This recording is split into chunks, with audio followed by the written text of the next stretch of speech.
Hello everyone, स्वागत है आप सभी का हमारे कॉन्सेप्ट किचन पर, जहां पर हम आपको दिल और दिमाग और कॉन्सेप्ट क्लियरिटी के साथ पढ़ाते हैं। आज हम लोग क्लास 9 के फोर्स एंड लॉ मोशन को पढ़ने वाले हैं। मैं जानता हूं कि 9th का मैंने मोशन का डाले टाइम हो गया है, तो क्या कोई थोड़ा लेट हो गया।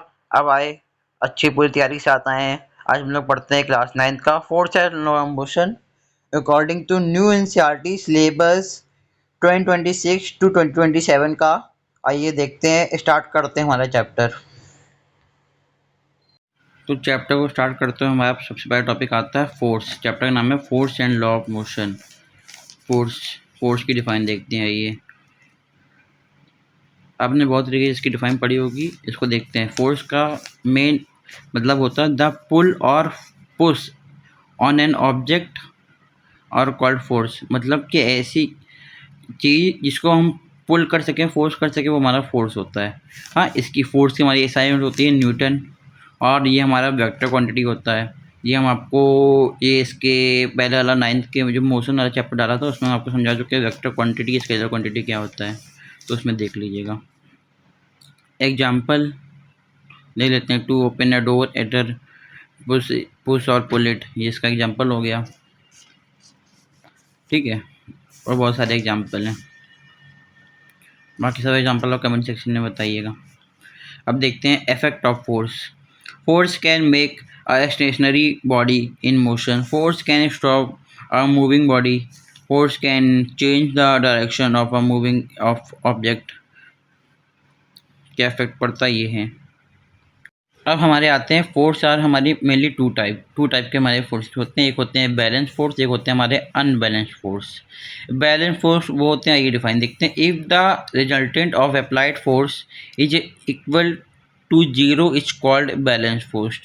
मतलब कि इसमें जो फोर्स हम लोग दोनों तरफ इक्वल लगा रहे हो। जैसे कि ये मान लीजिए एग्जाम्पल देखते हैं इसका। ये हमारा ये एक ऑब्जेक्ट रखा हुआ है, इसका मास m है।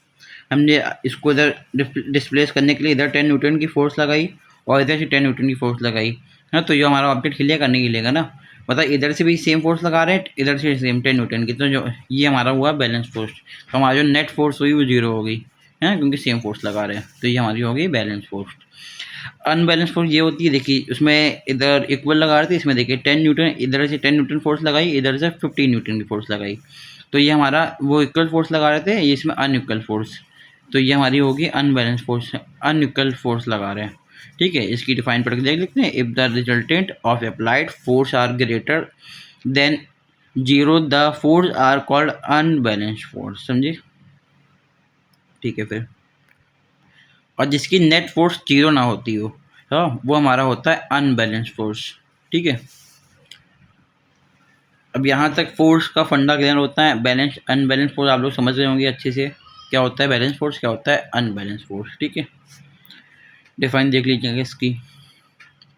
अब आते हैं हमारे, जैसे कि चैप्टर का नाम था force and law of motion. अब हमारे पास आते हैं लॉ ऑफ मोशन।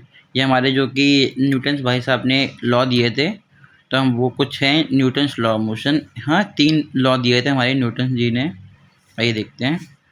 हाँ, Newton give the 3 law of motion. This law are known as Newton's law of motion. देखते हैं कौन कौन से लॉ हैं। पहला आता है Newton first law of motion. इसको हम लोग इनर्शिया भी बोलते हैं। अभी धीरे धीरे आपको पता चलेगा क्या होता है इनर्शिया, देखते हैं आगे। हाँ, इसकी डिफाइन देखते हैं। Any object remain in the state of rest or in uniform motion along a straight line until it's compelled to change the state by applying external force। मतलब कि कुछ समझे, डिफाइन से कुछ क्लियर हुआ आपको? आइए समझते।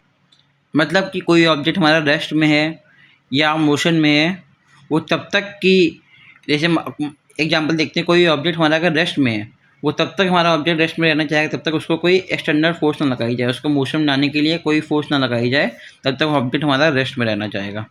अगर हमारा ऑब्जेक्ट कोई मोशन में है, उसको तब तक वो मोशन में रहना चाहेगा जब तक उसमें कोई भी एक्सटर्नल फोर्स ना लगाई जाए, तब तक वो रेस्ट में नहीं आ सकता। ये हमारा कहते हैं Newton first law of motion. ठीक है, Newton first law of motion हमारे ये इन्होंने न्यूटन का पूरा फुल नेम था आइजैक न्यूटन, ये लिख लीजिएगा कहीं, आइजैक न्यूटन। ये कुछ इनकी daily life application of Newton first law, ये आप रीड कर लीजिएगा। पर्सनल स्टार्टिंग बस है ना, बस में जैसे आप देखते हैं, बस में आप कोई मतलब अब बस चल रही है, अचानक से रुक जाती है, पे आपके जो धक्का आता है, ये क्यों होता है? ये न्यूटन फर्स्ट लॉ की वजह से होता है ना। तो ये कुछ डेली लाइफ एग्जांपल हैं, ये एप्लीकेशन है इसकी, देख लीजिएगा, रीड कर लीजिएगा, ठीक है। ये मैं नोट्स में लगा दिए हैं, ये सब एनसीईआरटी की हैं।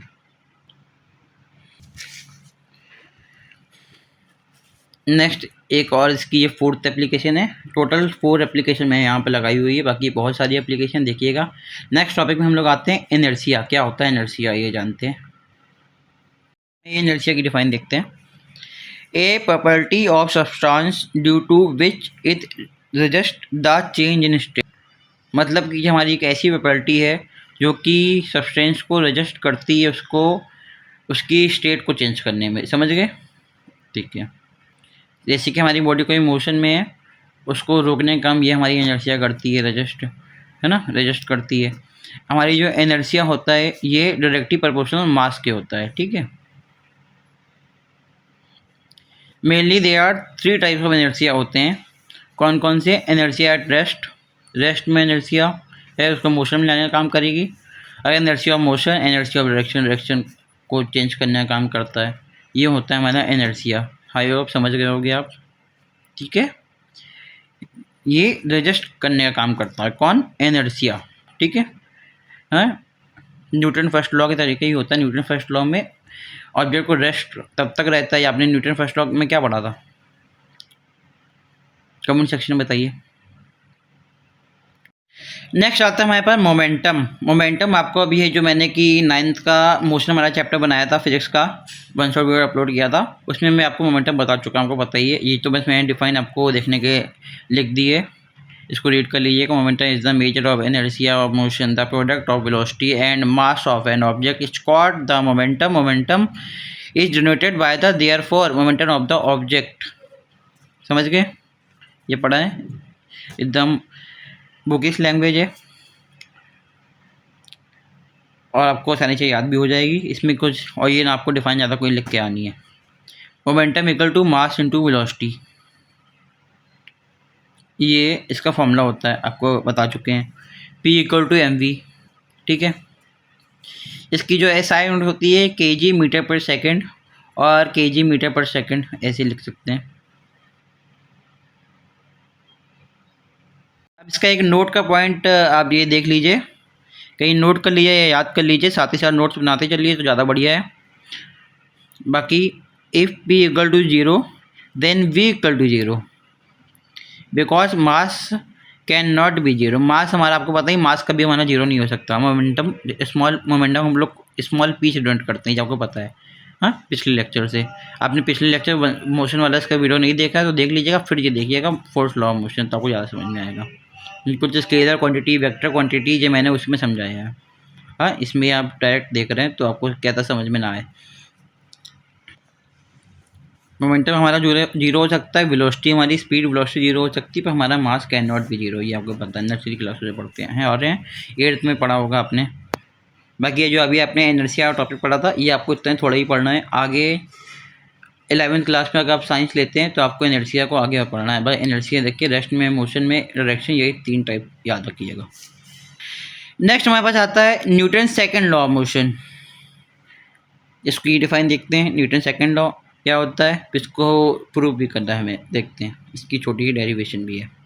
The rate of change of momentum is directly proportional to the force applied in the direction of force, ठीक है। क्या डिफाइन से क्या पता चला?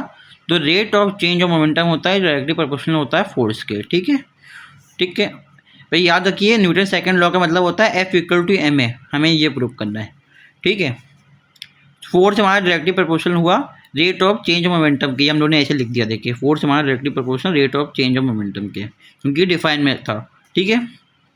अब ये रेट आ गया, रेट का मतलब हमने आपको बताया था, रेट मतलब रेट आता है तो मतलब टाइम से डिवाइड करना होता है, रेट का मतलब होता है टाइम से डिवाइड, ठीक है। तो फोर्स हम change in momentum upon time कर दिया, ठीक है। जहाँ रेट हो जाता है, रेट का मतलब होता है कि टाइम पे डिवाइड करना, ठीक है। नेक्स्ट आइए आगे देखते हैं। अब चेंज इन मोमेंटम की जगह हमने लिख दिया M V minus M U, ठीक है। ऐसे लिख दिया final velocity minus initial velocity, ठीक है। मोमेंटम में तो एम, ठीक है। तो हमारा force directly proportional M V minus M U upon T हो गया। टी हमारा रेट है ना, रेट लिखा था इसलिए हम दोनों टाइम पे डिवाइड कर दिया, ठीक है। अब ये एफ हमारा डायरेक्टली प्रोपोर्शनल एम कॉमन ले लिया, V minus U upon T कर लिया, ठीक है। अब ये हमारा ये एक्सीलरेशन का फॉर्मूला होता है V minus U upon T, change in velocity upon time, ठीक है। तो ये इसके पूरे की जगह V minus U upon T की जगह हम लोगों ने ए लिख दिया, तो हमारा बन गया F directly proportional M A, ठीक है। प्रोपोर्शनल का साइन हट जाएगा तो कांस्टेंट आ जाएगा, के हमारा कांस्टेंट आ गया, एफ इक्वल टू के एम ए आ गया। बिकॉज में न्यूटन सेकंड लॉ है तो इसमें के की वैल्यू हमारी 1 आ जाती है, तो हमारा के कांस्टेंट हमारा खुद नहीं रहता, तो हमारा आ जाता है F equal to M A. K की वैल्यू हमने 1 ले ली, ठीक है। तो F equal to M A हमारा प्रूफ हो गया। यही हमारा न्यूटन सेकंड लॉ होता है। Newton second law F equal to M A होता है, ठीक है। एफ हमारा फोर्स है, मास, एम हमारा मास है, ए हमारा एक्सीलरेशन है। इसमें कोई डाउट? क्लियर हो गया आपको, ठीक है। अब एक क्वेश्चन देख लेते हैं। क्वेश्चन में डिफाइन 1 न्यूटन है ना। क्वेश्चन में वेरी शॉर्ट में ऐसे क्वेश्चन पूछ लेते हैं टीचर 9th में, तो इसका क्वेश्चन देख लेते हैं। Define 1 Newton. 1 न्यूटन क्या होता है? 1 Newton is force developed when 1 kg object move with acceleration of 1 metre second square. ऐसी डिफाइन बना सकते हैं, इसी F equal to M A define बना सकते हैं। 1 न्यूटन इज फोर्स, 1 न्यूटन हमारी इज फोर्स, ठीक है। Developed when 1 kg object move with acceleration of 1 metre पर सेकंड स्क्वायर, ठीक है। ऐसी डिफाइन बना सकते हैं। और नीचे से फॉर्मूला लिख दीजिएगा, F equal to M A 1 Newton equal to 1 kg into 1 metre second square. क्यों लिख दें भाई? लिखने से थोड़ा अच्छा एक्सप्रेशन जाता है, अच्छा लगता है, इसलिए लिख दीजिएगा और नंबर मिल जाएंगे आपको ज़्यादा, ठीक है। Newton first law, Newton second law हम लोगों ने देख लिया। अब आते हैं Newton third law. Third law क्या कहता है? न्यूटन फर्स्ट लॉ पढ़ा, क्या कहता है? लॉ एनर्जी ही होता है। Newton second law F equal to M A पढ़ लिया। अब आता है Newton third law of motion, इसको देखते हैं। It state that there is always reaction for every action in opposite direction and of equal direction. इसको Newton third law of motion को याद रखने के लिए एक ये सिंपल सी लाइन जो मैंने ब्रैकेट में लिखी हुई है, इसको याद कर लीजिए। Every reaction has equal and opposite reaction. Newton third law कहता है every action has equal and opposite reaction, ठीक है। समझ गए? जितना रिएक्शन आप आगे से लगा रहे हैं उतना रिएक्शन आपके पीछे बैकवर्ड रिएक्शन से भी लगता है। ये होता है Newton third law of motion. समझ गए Newton third law of motion? Okay. अब कोई इसकी डेली लाइफ एप्लीकेशन है वो देखते हैं। According to Newton third law of motion, इसकी डेली लाइफ एप्लीकेशन है walking of person, recoil of gun, proportion of boat. ये थी इनकी कुछ 3 एप्लीकेशन, इस टाइप की एप्लीकेशन है। ये अच्छे से आप देख लीजिएगा, रीड कर लीजिएगा। हाँ, ये हमने सिर्फ इसके ये पॉइंट लिख दिए हैं। बाकी इसका मेन जो लाइन है वो आपको एनसीईआरटी में दी गई है। एनसीईआरटी को गो थ्रू कर लीजिएगा, रीड कर लीजिएगा और हमारे नोट्स को ये हमारा वीडियो लेक्चर देखने के बाद आप ये नोट्स को रिवाइज कर लीजिएगा। एनसीईआरटी को एक बार अच्छे से गो थ्रू कर लीजिएगा और एनसीईआरटी के क्वेश्चन लगा लीजिएगा, या आपके पास कोई रेफरेंस बुक है उसके क्वेश्चन लगा लीजिएगा, ज़्यादा अच्छी बात है। ये था हमारा whole chapter force and law of motion. यहीं पर हमारा ये चैप्टर ख़त्म होता है। आपको अच्छा लगा हो, समझ में आया हो हमारा चैप्टर, तो वीडियो को लाइक कमेंट शेयर ज़रूर करना और चैनल को सब्सक्राइब कर लेना। आगे इसी में और अच्छे टॉपिक आने वाले हैं। इसके पहले जो मैंने आपको 9th का मोशन चैप्टर डाला था वो आपने देखा कि नहीं देखा कमेंट सेक्शन में बताइए, ठीक है। और कोई डाउट हो कमेंट सेक्शन में पूछ लीजिएगा। अगर हमारे ये नोट्स लेने हैं टेलीग्राम चैनल में ले सकते हैं, ठीक है। मिलते हैं नेक्स्ट वीडियो लेक्चर में। Bye bye.